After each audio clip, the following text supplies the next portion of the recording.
light. Finding there.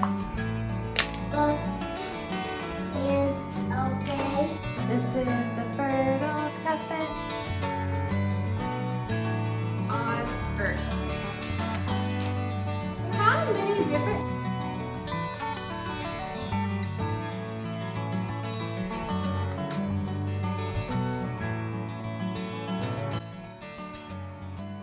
We got back into our school routine this week, which was really fun. I can't believe it's that time of year already, but it was really exciting and fun to do some things we hadn't done this summer. Oh, you found it. Good job. You remember this one with all the pretty animals? In the beginning, there was nothing at all. Now my kids are pretty little, so we don't do a ton, but I love our morning time where we read the Bible together.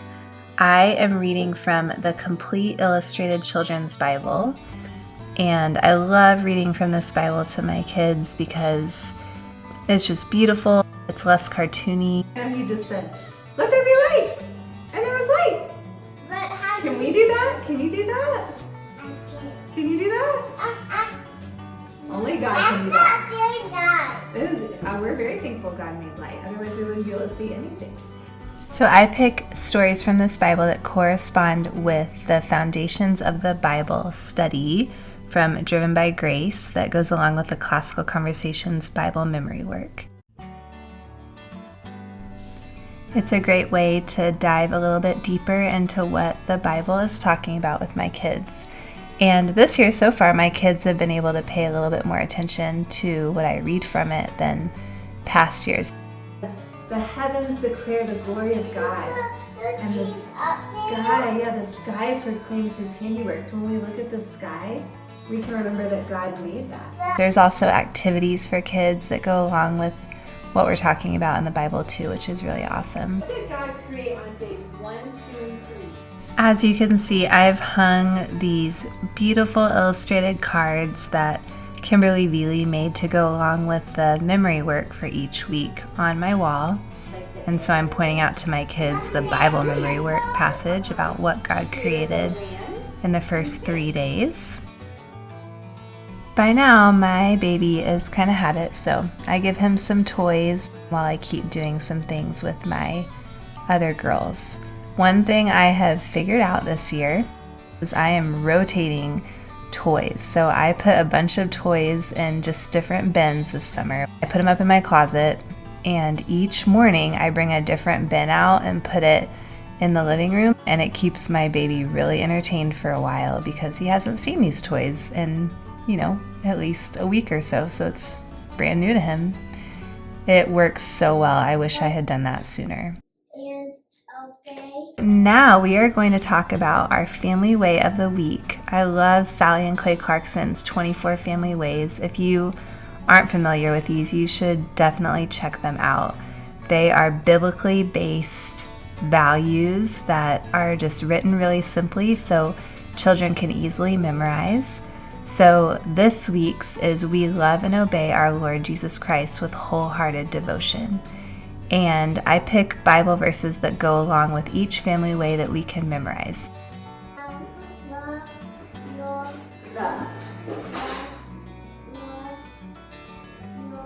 So we talk about the family way and then we memorize the Bible verse that goes along with it. So this week's Bible verse is, "You shall love the Lord your God with all your heart and with all your soul and with all your mind." Matthew 22:37. So while we're talking about this, my girls are coloring in their 24 Family Ways coloring book. So I have made a chart that matches each family way with a corresponding Bible verse and a song. I have found awesome Bible memory songs, mostly by Steve Green, and I've found ones that match with the Bible verse that we are memorizing each week. So you can find that on my blog. I'll link below where to find that if you're interested. Right there. Next, we do some math, and again, my kids are pretty young, so I don't want to push it too early, but my 5-year-old is really into it and really good at it, and so I like doing a little bit with her. Last year, I did Saxon math with her, and it was fine, but this year, I am excited to do the good and the beautiful, And I wrote a post in my blog about why I decided to change. If you're interested, I'll link that below too. Colorado, that's where we live. Yeah. And the Fertile Crescent, where we were learning about, is all the way over in. After math, we do our subject focus of the day. So I do a block scheduling style where each day of the week I focus on a different subject. So Mondays I focus on geography. Tuesdays we have our community day, so we just focus on that. Wednesdays I focus on history and try to do a little history activity. Thursdays are science, and Fridays I don't plan anything because a lot of times we do a field trip with our community group that day. Today we are talking about geography. For geography, I bring out my globe and I show them where the Fertile Crescent is, since that's what we're talking about this week. I read to them from this really sweet book called Maps and Globes by Jack Knowlton. And it just talks about, what a map is, what a globe is. And I thought this week, since it's the first week, would be just a good time to kind of introduce that and talk about that. Then after I read that book to them and they're having a little snack at the moment, we look at their placemats. We find where the Fertile Crescent is, and I sing our little song. Mesopotamia, Euphrates River, Tigris River, and Sumer. This is the Fertile Crescent. Do you remember what that red triangle is called? Sumer. Okay, roll it again. Let's see what we get again. Whoa, oh my god, 4 again. What was that again? Do you remember? The red triangle. I made this little geography dice game where it has the locations that we're talking about this week numbered on the map. I just have my daughter roll this big die that she has. Whatever number she rolls, we find the corresponding numbered place on the maps. And I have that game that you can download for free if you want on my blog, and I'll link below where you can find that. Next, we don't always do this in the morning because sometimes we've done enough and my kids just need to go play. But my daughter really wanted to do this morning, so I wasn't gonna argue with that.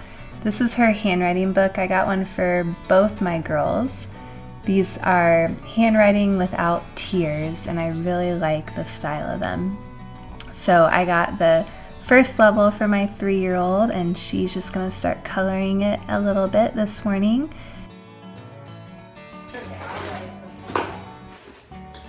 And then we take a break, and I usually make a morning smoothie with kefir and frozen fruit and a little bit of stevia to sweeten it up a little bit. I have learned more and more recently of all the health benefits of kefir, all the amazing probiotics and good bacteria it has in it. So I love making a kefir smoothie each morning. I ordered a bunch of frozen fruit from Azure Standard recently. And from Azure Standard you can buy like a big bag of all these different kinds of frozen fruit. So I got strawberries and blueberries and raspberries, and I'm having my girls help me just divide them into bags. I make kefir out of raw goat's milk. I just make a smoothie with it and frozen fruit and some stevia, and it's just so good and a nice little mid-morning pick-me-up. Very pretty. You choose a color and let's see and choose it. Now it is the next day, and we did our Bible reading and our Bible study, and now my girls are working on one of the Bible study activities. These are also from Driven by Grace and go along with the Bible study she made. The one we're doing this morning is about what God made on the first 3 days. So earth, space, time, and light, atmosphere on day 2, and dry land and plants on day 3.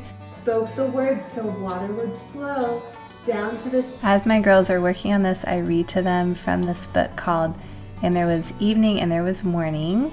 Today's focus is history. And so first I'm having my girls color the coloring page that you can find in the Scribblers part of CC Connected. I'll link below where to find that. They have one for each week in history. Last year I laminated each one that my daughters colored, and I hung them up on a wall in the kitchen. And it was so cool. By the end of the year there were 24 different ones hanging up, and they loved seeing their work hanging up, and it was like a timeline through history. So I'm planning to do that again this year. big enough to do something," said Dad. "And you are big enough to be my helper tiger and hold the door in place while I hand." O-T-H. I'm also having my oldest daughter write out some of the 10 Commandments on these little brown paper tablets that I made. Now, I'm not expecting her to write all 10 of them. That's a lot of writing for her, but she loves writing right now, and so she's really into it, and so I'm just going to let her write as many as she wants to. This is an activity that I found in CC Connected as well, so I'll link below where you can find that. How many different kinds of living things are there on our planet? We are on our third day now, where we are focusing on science. My 3-year-old here is coloring the Scribbler's coloring page about the classifications of living things, because that is our science this week. And I am reading to them this book called Minnie, The Diversity of Life on Earth by Nicola Davies.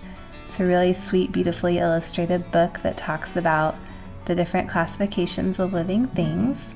So it perfectly goes along with what we're learning. My older daughter preferred to color the second activity in the Foundations of the Bible study activity book.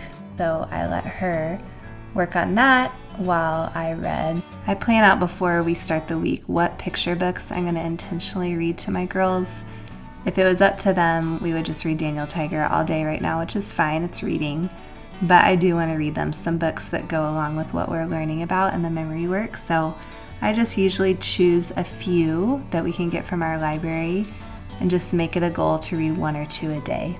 You're doing a very That's a rainbow. Is that a rainbow? That's very. My older daughter also enjoyed doing this word search that I made about the different classifications of living things. You can find that on my blog as well and download it for free if you think your kids would enjoy doing that. We also enjoyed the Bible study lesson we read this morning about the different layers of the atmosphere. I definitely learned things I didn't know, and that's what my daughter has been coloring while I've been reading this story to them. That water. He's playing in there. He's playing in there. We are now outside having a little play break. I do the bulk of schooling with my girls in the morning because that's when they're the most focused. We're sitting at the table together, and I don't do that much. So we, do some different things, but we do them for a short period of time. Sometimes these things work out in the morning and sometimes they don't. I don't feel a lot of pressure because my kids are little, so if something just doesn't work out one morning, it's not a big deal. But I definitely don't want to push too much on them. So mostly we read and play games, As well as women and children. We are now on day 4, and I am reading to my girls from the 10 Commandments book because I didn't read this when we talked about history, but this is called What Are the 10 Commandments by Yona Zeldis. For math today, my daughter wanted to do one of the activity pages that I found in the CC Connected Sandbox e-zine. This one's about skip counting the 2s, and while she's working on that, my 3-year-old and 1-year-old are just playing in the living room. 2, 4, 6, 8, 10, 12, 14, 16, 18, 20, 22. Today we also really enjoyed playing memory with the 10 Commandments cards I made. They're for all 10 Commandments, so it works for this week and next week, and you can play Go Fish with them because there's groups of 4 of each one, or you can separate them into pairs and play memory, and that's what we did. Ooh, that one says, "Thou shalt have no other gods before me." I loved that my 3-year-old wanted to play with us too, and it was really fun and just an easy way to talk about the 10 Commandments while playing a game. So I have these up on my blog too for free if you want to download them and use them with your kids as well. Hi, this is Shannon. I hope you enjoyed watching some moments from our first week back in our homeschool routine. We had a lot of joyful, fun moments and some more challenging moments, as always, but overall it went pretty well, and I hope it was helpful to see some of the activities that we did that were really fun and helped us practice the memory work together at home. So please let me know if you have any questions about anything. I also wanted to share that I have a template of the lesson plans I used for this week, and I'll link that below in the description if you're curious and want to see more of what we did in detail. I'll link the blank template too if you just like the template and want to use it for your own lesson plans. And I'll also link where all those activities that I mentioned throughout the video, where you can get those for free. If you're enjoying my videos, please subscribe to my channel. I'm posting 2 videos per week relating to homeschooling, parenting encouragement, and some health-related things. And also follow me on Instagram if you're interested in just seeing how we homeschool throughout the week. So thank you so much for watching. Have a great day.